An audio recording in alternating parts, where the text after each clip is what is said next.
Hey there, everyone. I'm Emily A. Hay, the founder of Hey There Social Media. Welcome to our guest speaker social media video series, where I interview incredible women who are work-life integrators.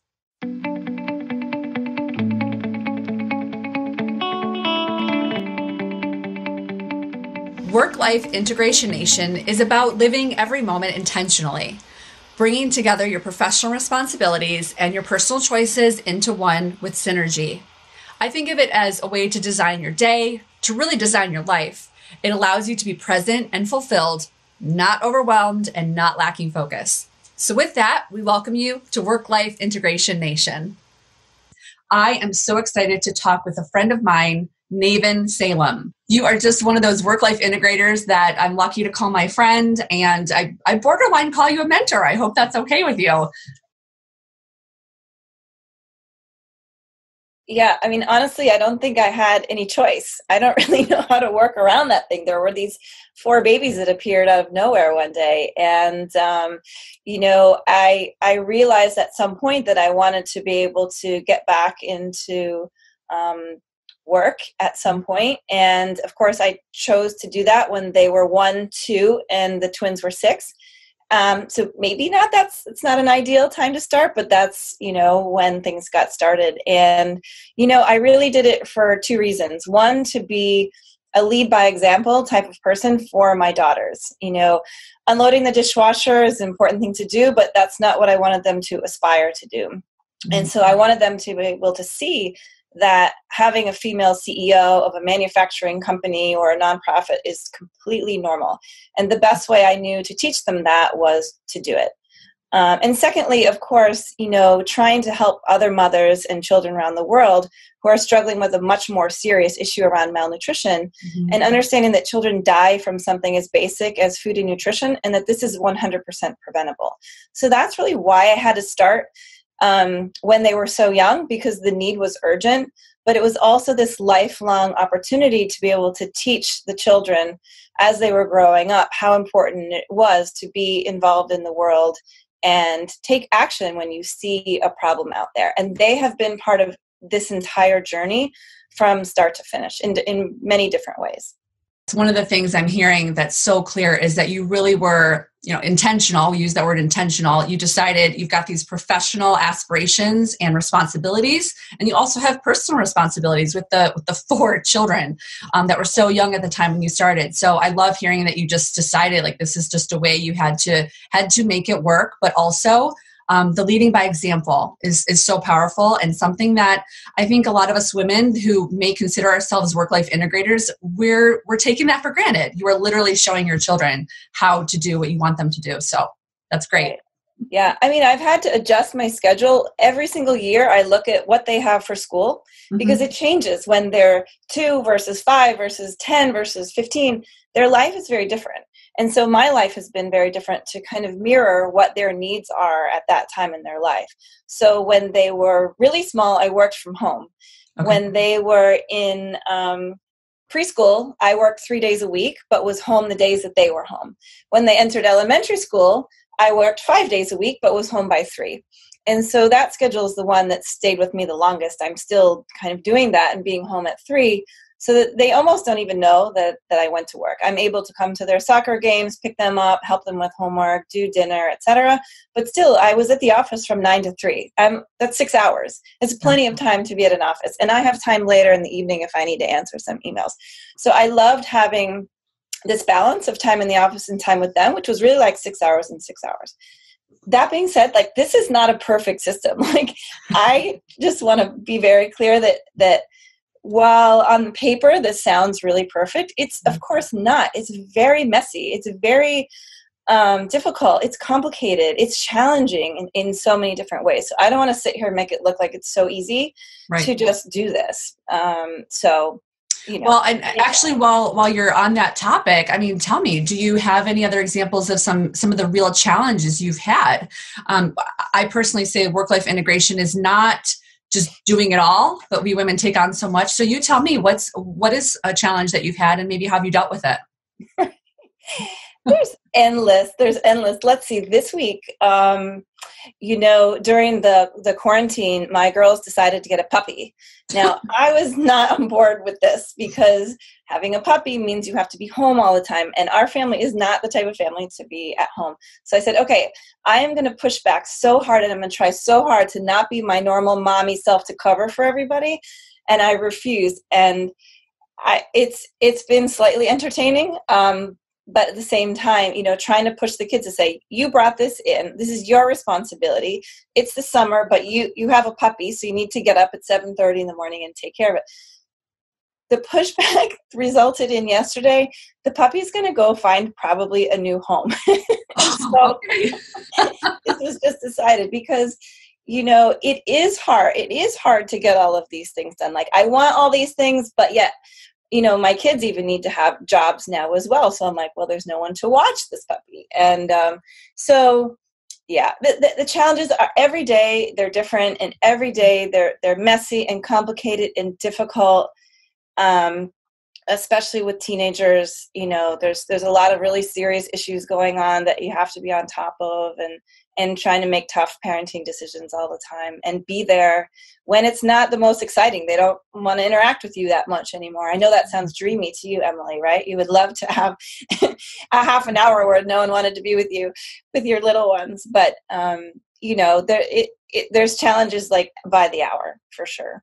So on that, because I'm trying to put myself in your shoes, you're right. My children are little, that the challenge of having to be your full self for work and then be your full self for the teenagers. I mean, they have such bigger life problems than my 3 and 5-year-olds. So anything else on how you manage the challenges of being present in both roles?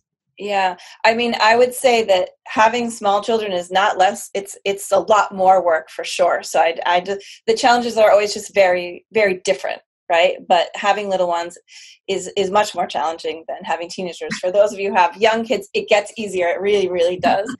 And so I try to figure out how to bring them into my world as much as possible. And so while so many days feel like a struggle and you're constantly trying to get them to feel passionate about something or get them to study more or try harder or whatever, we're always trying to encourage them in some way, right? Mm-hmm. And then every now and then you get this little bright light, right? And so driving around in the minivan just a couple days ago, and my 16-year-old says, Mom, I just turned 16. I want to come and work with you for the summer.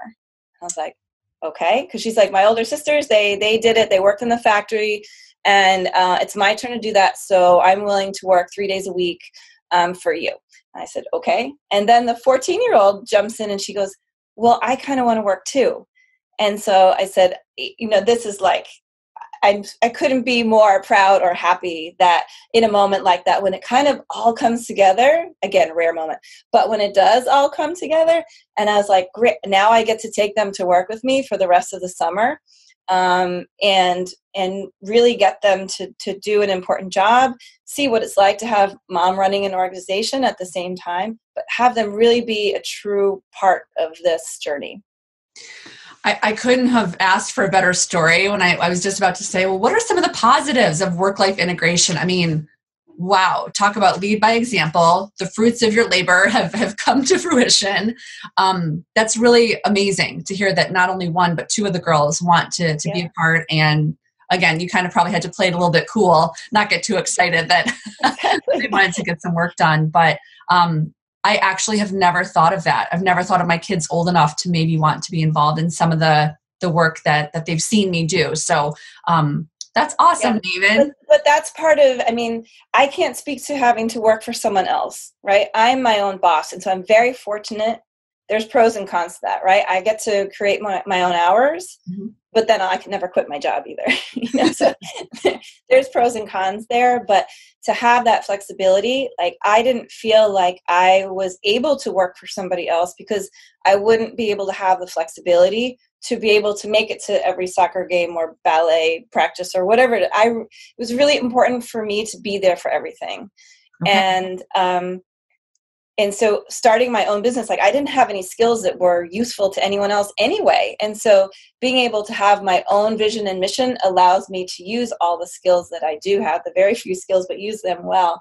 but then also to integrate the kids into travel. So if I'm going to Haiti or Guatemala or Sierra Leone, I put them in my suitcase and they come with me, and I say, here's what the point of this trip is. This is what we're trying to accomplish. I need you guys to help. And it will be a trip that you'll never forget. And they have been on those trips through their entire lives. And so I have loved being able to create a business that is able to include my kids in different ways as they grow up. You know, when they're 3, no, this is nothing that they want to be part of. I'm not trying to scar them for life. By the time they're around 12, then I feel like they're ready to be able to come to a clinic in Haiti and see what's going on there and start their learning then. So. Oh, Navyn, when I think about what does work-life integration mean to you, I mean, that you just completely covered it. That's such a beautiful story. And I wish I had 20 more minutes to even just have you tell everyone about more about the details of your work. So everyone will have to connect with you and check out your websites. So as you wrap up, again, I know you're a busy gal and you got a lot of places to be. So even just going off of what you said, you're very humble, and you said you didn't have the skills needed, but thinking about other women, we all lack some confidence at times. So is there some advice that you would have for women who might want to better integrate their work and life together? Yeah, I try to encourage so many of my friends to do this because, you know, if I wasn't working, I would be a micromanager to my kids, and it would probably end up to be a very unhealthy relationship for all of us. And so having me being taken away by a job helps me be a better mom because I don't know every little thing about them. They have respect for my time because they know I'm busy, and same for them. So we give each other space to be able to operate. And so for me, that personally is very helpful to have that big distraction called work. And so, you know, I appreciate that quite a lot. I have actually never heard it put that way. I mean, that's so amazing to hear because, again, we women are so quick to think, well, I won't be able to do enough for my kids if I'm also. No, you can. They'll so much more appreciate you because you're not there 24 hours a day. I'm there a lot of the time. Mm-hmm. But if I'm not, they know that I am running a board meeting or I am at the UN or I am somewhere, and they respect that. And they become more independent too because they can't ask me for everything. They need to figure it out. And so my advice is to just start. You're not going to have everything perfect. It's not. So just start and try because otherwise the years are going to go by and you're going to keep wishing that you did it. So just do it. It's better to try and fail and try again than to have never tried at all. Couldn't have left us on a better note. I mean, thank you for the inspiration. Thank you for being a lifelong model to us, to me, and then to your kiddos. So again, I can't thank you enough for being willing to come talk with us in all things work-life integration.